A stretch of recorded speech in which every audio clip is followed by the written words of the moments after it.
Hello' friends, good morning. আশা কৰোঁ আপোনালোক আটাইয়ে ভালে আছে।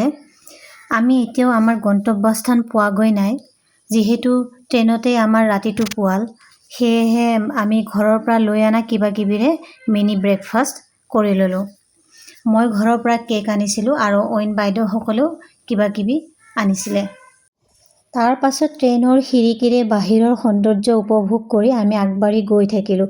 চাহ গছেৰে ভৰি থকা সৰু সৰু টিলাবোৰ আৰু সেউজীয়া পাহাৰৰ মাজে মাজে আমাৰ ট্ৰেইন আগবাঢ়ি গৈ থাকিল। পথত আমি ইটোৰ পিছত সিটো টানেল পাৰ হৈ আহিলোঁ।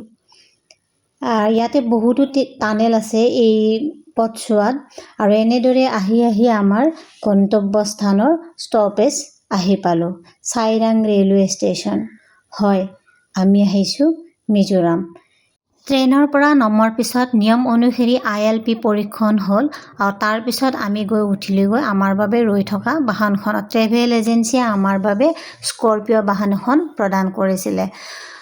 আৰু গাইডজনে কোৱা মতে ৰেল ষ্টেচনৰ পৰা আইজলৰ দূৰত্ব 25 কিলোমিটাৰমান হ'ব, আৰু ৰাস্তাত যদিহে যান জঁট নাথাকে তেতিয়াহ'লে 45 মিনিটছ 50 মিনিটছমানত আমি আইজল পামগৈ।